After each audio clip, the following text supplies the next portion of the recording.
Hello दोस्तों, नमस्कार। मैं हूं शिव कुमार और आज की इस वीडियो के माध्यम से हम बात करने वाले हैं तिल की उन्नत सफल वैज्ञानिक खेती की A to Z संपूर्ण जानकारी। इस वीडियो के माध्यम से आपको जो जानकारी शेयर की जाएगी कि तिल की खेती कम लागत पर, कम सिंचाई पर, कम दिनों पर ज़्यादा से ज़्यादा कैसे आप मुनाफा निकाल पाएंगे। तिल की क्रॉप पर वही आप परंपरागत तरीके से खेती करते हैं तो उससे ज़्यादा उत्पादन निकालने के लिए कब कौन सी खाद, कौन से स्प्रे हमको इस्तेमाल यूज़ करना चाहिए और कितने दिन की फसल है, कितनी लागत लगती है, कितना उत्पादन मुनाफा से लेकर बुआई से लेकर हार्वेस्टिंग तक का और उन्नतशील किस्मों से लेकर खेत तैयारी करते समय तक की संपूर्ण जानकारी इसी वीडियो के माध्यम से शेयर करने वाले हैं। तो वीडियो को स्किप नहीं करना है। क्यों नहीं करना? क्योंकि तिल की फसल पर एक दो बीमारी ऐसी आती हैं, पूरी की पूरी तिल की फसल एकदम नष्ट हो सकती है, ख़राब हो सकती है, बर्बाद हो सकती है। तो इसके लिए क्या करें? इसके लिए वीडियो को अंत तक देखें ताकि आपको जो नॉलेज है, आप नॉलेज से वंचित ना रह जाएं। तो वीडियो को पूरा वॉच करें। तो इस वीडियो का जो हमारा उद्देश्य है कि तिल की उन्नत खेती की संपूर्ण जानकारी और तिल की खेती कम से कम लागत पर ज़्यादा से ज़्यादा प्रोडक्शन कैसे निकाल सकते हैं, आइए समझते हैं। चलिए शुरू करते हैं और सबसे पहले बात करते हैं अनुकूल समय। तो देखिए, गर्मियों के लिए आप 15 फरवरी से लेकर 15 मार्च का बेस्ट टाइम है और ख़रीफ सीजन पर आप खेती कर रहे हैं, बरसात पर खेती कर रहे हैं तो जून जुलाई का जो टाइमिंग है काफ़ी मस्त और काफ़ी परफेक्ट टाइम है जुलाई का। तो जुलाई के महीने पर आप ख़रीफ सीजन पर खेती कर सकते हैं। बाकी गर्मियों पर फरवरी मार्च काफ़ी बढ़िया टाइम माना जाता है। जलवायु और टेम्परेचर, तो जो तिल की क्रॉप है इसके लिए मध्यम तापक्रम की आवश्यकता होती है। और टेम्परेचर के बारे में बात करें तो मिनिमम टेम्परेचर ये मान लीजिए 15 से 20 डिग्री सेल्सियस और अधिकतम 30 से 32 डिग्री सेल्सियस 35 तक चल जाता है। तो इस प्रकार के टेम्परेचर जलवायु की आवश्यकता पड़ती है। और जब फ्लावरिंग स्टेज पर जब हमारी क्रॉप होती है उस समय 28 से 30 डिग्री सेल्सियस का जो टेम्परेचर होता है तो फ्लावरिंग काफ़ी अच्छे से खिलते हैं और फूल से फल बनने में काफ़ी, पॉलिनेशन में काफ़ी बढ़िया फ़ायदा देखने के लिए मिलता है। बात कर लेते हैं भूमि और खेत की तैयारी। तो भूमि के बारे में बात करें तो काली दोमट काफ़ी अच्छा है। बाकी आप सैंडी सॉयल है, चिकनी दोमट है या फिर बलुई दोमट है, सभी प्रकार की सॉयल पर चाहो हल्की मिट्टी है तो अभी आप खेती कर सकते हैं। कम लागत वाली फसल है और काफ़ी अच्छा मुनाफा देने वाली फसल है। तो इसको आप वैज्ञानिक तरीके से खेती करेंगे तभी आप वही घाटे से, जो घाटे की सौदा खेती बनता जा रही है उसी से आप हटकर थोड़ा सा अलग करके तिल की खेती से भी काफ़ी अच्छी कमाई कर सकते हैं। और खेत की तैयारी तो 1 से 2 बार कल्टीवेटर या फिर दखफट आप चलवाइए या फिर तोता हल से ठीक तरीके से आप प्लॉविंग कराइए और खेत में पाट लगाकर खेत को समतल करा दीजिए। इस प्रकार आपको खेत की तैयारी कराना। बस खेत के चारों साइड साफ सफाई होना चाहिए और उत्तम जल निकास का प्रबंध होना चाहिए। क्यों होना चाहिए? बरसात के दिनों पर खेती कर रहे हैं, खेत में जल भराव हो गया तो फसल बर्बाद हो जाएगी, इसलिए खेत में पानी न ठहरे, इस प्रकार की आपको सुविधा जरूर कर लेनी है। बात कर लेते हैं उन्नतशील किस्में। तो इस वीडियो के माध्यम से हम आपको जो वैरायटी के बारे में बतलाने वाले हैं, उन्नतशील किस्में हैं, अच्छा उत्पादन देने वाली किस्में हैं। TCE 25 आती है, RT 125 आती है, RT 127, RT 46 और T13 के नाम से वैरायटी आती है। इन वैरायटी का सिलेक्शन आप कर सकते हैं या फिर जो अच्छा उत्पादन देने वाली किस्में हैं, देसी वैरायटी है तो उनका भी आप सिलेक्शन कर सकते हैं, चुनाव कर सकते हैं। बेसल डोज यानी बुआई के समय खाद, तो जब हम बुआई कर रहे हो तो उस समय खेत पर कौन कौन सी खाद देनी है, कौन कौन से न्यूट्रिएंट की पूर्ति करना है जिससे ज़्यादा से ज़्यादा पैदावार में वृद्धि हो, वनस्पतिक पैदावार काफ़ी अच्छी हो। तो इसके लिए आप SSP single super phosphate 50 kilogram, DAP खाद 30 किलोग्राम और MOP muriate of potash 20 kilogram, इन सभी को आपको मिक्स करना है। और प्रति एकड़ की दर से जानकारी पर एकड़ की दर से ही आपको डिटेल जानकारी इन्फॉर्मेशन शेयर कर रहे हैं। तो इस प्रकार आपको 1 एकड़ पर न्यूट्रिएंट या फिर बेसल डोज आप प्रयोग कर सकते हैं। या फिर गोबर की खाद भी उपलब्ध है, तो गोबर की खाद यदि घर में है या फिर सस्ती मिल रही है तो 2 ट्रॉली भी खेत में बिखेर दीजिए। बाकी गोबर खाद की आवश्यकता नहीं है, खरीदने की आवश्यकता नहीं, महंगी मिल रही है तो खरीदने की आवश्यकता बिल्कुल भी नहीं है। दूसरी बात, यदि मिट्टी उपजाऊ है, अच्छी पैदावार हर फसल की निकलती है तो आप SSP, DAP और MOP को 50% और कट कर दीजिए, लेस कर दीजिए। इस प्रकार आपको बुआई के समय न्यूट्रिएंट पोषक तत्वों की पूर्ति करना चाहिए। प्रति एकड़ सीड्स यदि हम 1 एकड़ पर बुआई करते हैं तो तिली का जो सीड्स लगता है, चाहे उन्नतशील किस्में हो या फिर देसी किस्में हों, तो 2 किलोग्राम से लेकर 3 किलोग्राम सीड्स की आवश्यकता पड़ती है एक एकड़ में बुआई करने के लिए। बीज उपचार आप कार्बेंडाजिम से भी कर सकते हैं, झेलोरा से भी कर सकते हैं, एवरगोल्ड एक्सटेंशन से भी कर सकते हैं। इसके अलावा आप जैसे थायराम है, साफ है, तो इनसे भी आप बीज उपचार कर सकते हैं। बाकी ट्राइकोडर्मा हमारे हिसाब से सबसे बेस्ट ऑप्शन है। बुआई यानी सोइंग, तो देखिए तिली की बुआई ज़्यादातर जो खेती करते हैं हमारे किसान भाई वह ब्रॉडकास्ट यानी छटका विधि से खेती करते हैं। बाकी आप छटका विधि सबसे बेस्ट है, और बाकी अब तो सीड ड्रिल भी आ गए हैं, तो सीड ड्रिल विधि से भी हमारे किसान भाई मशीन से भी बुआई कर सकते हैं। बात कर लेते हैं खरपतवार की रोकथाम यानी वीट कंट्रोल। तो देखिए तिली की फसल पर जितनी ज़्यादा साफ सफाई रखेंगे, निराई गुड़ाई करेंगे, उतनी अच्छी फसल में पैदावार देखने के लिए मिलेगी। खेत के चारों साइड भी साफ सफाई होना बहुत ही ज़रूरी, इससे रस चूसक कीटों पर भी काफ़ी अच्छा कंट्रोल मिलता है।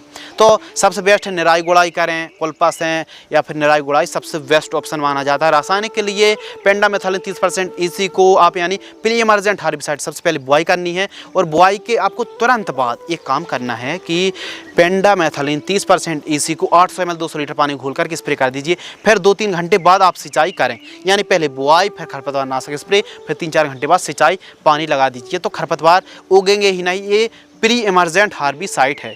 आइए समझते हैं सिंचाई यानी इरिगेशन। तो सिंचाई किस प्रकार करना है, तो सिंचाई देखिए खरीफ सीजन पर खेती कर रहे हैं तो बरसात हो रही, सिंचाई की आवश्यकता नहीं होती, और वैसे भी तिली की फसल पर बहुत ज़्यादा सिंचाई करने की आवश्यकता बिल्कुल भी नहीं होती है, और असिंचित खेती पर भी तिली काफ़ी अच्छा परफॉर्मेंस करती है। बाकी सिंचाई के साधन पर्याप्त मात्रा पर हैं, बरसात नहीं हो रही है, पर गर्मियों के दिनों पर कर रहे हैं तो 10 से 15 दिनों के अंतराल पर आपको सिंचाई करते रहना चाहिए। बात कर लेते हैं खाद का शेड्यूल यानी फर्टिगेशन शेड्यूल। तो देखिए ज़्यादा से ज़्यादा अच्छी उपज पैदावार देखने के लिए मिले, इसके लिए खाद देना बहुत ही ज़रूरी है। तो फर्स्ट खाद 20 दिन के आसपास क्रॉप होती है तो 40 kilogram, 5 kilogram micro nutrient fertilisers, 8 kilogram Sagarika दानेदार, इन दोनों को तीनों को मिक्स करना है, जड़ों के पास देकर सिंचाई करना है। सेकंड खाद 40 से 50 दिन के आसपास क्रॉप होती है तो यूरिया और उर्वरक खाद 35 किलोग्राम और सल्फर 90% वाली 5 किलोग्राम, इन दोनों को मिक्स करके जड़ों के पास दे करके आपको सिंचाई करना चाहिए। एक और सूचना की तिली की फसल पर हमने देखा है कि आप ब्रॉडकास्ट विधि से खेती करते, उसकी तुलना पर यदि हमारे जो किसान फार्मर्स हैं, किसान भाई हैं, जैसे आलू खेती बेड विधि से करते हैं, उसी प्रकार यदि आप बेड विधि से खेती कर रहे हैं तिली की, तो पौधा जो होता है ज़्यादा अच्छी बढ़वाल लेता है और ज़्यादा से ज़्यादा फुटाव की संख्या देखने के लिए मिलती। ज़्यादा फुटाव आएंगे तो ज़्यादा से ज़्यादा फलियों की संख्या देखने के लिए मिलेगी, यानी पैदावार में वृद्धि होगी। तो बेड विधि से खेती कर रहे हैं और हम आपको रेकमेंडेड करेंगे कि आप तिली खेती बेड विधि से कम 1 साल तो करके देखिए, फिर पैदावार हमसे आप बताइए, ज़रूर बताइए। तो बेड आप 1 से 1.5 फीट चौड़ाई वाली बेड तैयार कर सकते हैं, और बेड से बेड की दूरी 1 फीट रखिए, बेड की चौड़ाई 1.5 फीट, और बेड से बेड की दूरी आप रखिए लगभग 1 से 1.5 फीट। जी हाँ दोस्तों, और इसके अलावा एक बेड पर कम से कम 2 लाइनों पर आप बुआई कर दीजिए। कम सीड्स की आवश्यकता पड़ेगी, सबसे बड़ी बात तो ये है, कम सीड्स की आवश्यकता पड़ेगी, और दूसरी बात ज़्यादा से ज़्यादा पैदावार देखने के लिए मिलेगी। इस प्रकार आपको खाद का शेड्यूल चलाना चाहिए और इस प्रकार आपको खेती करना चाहिए। बात कर लेते हैं स्प्रे शेड्यूल। तो देखिए कीट प्रबंधन पर कुछ ऐसे कीट आते हैं जो कि नुकसान पहुंचाते हैं, बाकी तिली की फसल पर बहुत ज़्यादा स्प्रे करने की आवश्यकता नहीं होती है, हल्के 1-2 स्प्रे पर भी काम चल जाता है। तो कीटों पर एफिड्स जैसे सेमीलूपर्स इल्ली, हरी इल्ली, इसके अलावा पाउडरी मिल्ड्यूड, लीफ स्पॉट, फली छेदक, जड़ सड़न और तना छेदक के साथ साथ प्रमुख रूप से फली छेदक का प्रकोप देखने के लिए मिलता है। तो इनकी रोकथाम करने के लिए पहले स्प्रे पर 20 से 25 दिन की क्रॉप होती है तो UPL की लांसर गोल्ड आपको लेना है 35 ग्राम, M45 आपको फफूंदनाशक लेना है 40 ग्राम, और पोषक सुपर प्लांट ग्रोथ प्रमोटर यदि बढ़वार नहीं हो रही है तो 25 ml, इन तीनों को मिक्स करके 15 लीटर पानी घोल करके स्प्रे कर देना है। यदि तिली की फसल पहला स्प्रे जब आप कर रहे हो तो प्लांट ग्रोथ प्रमोटर उसी आपको सिचुएशन पर लेना है, जब बढ़वा ना हो रही हो तब आपको स्प्रे करना चाहिए प्लांट ग्रोथ प्रमोटर। बाकी आप एक कीटनाशक और आप एक इंसेक्टिसाइड का स्प्रे तो ज़रूर करें।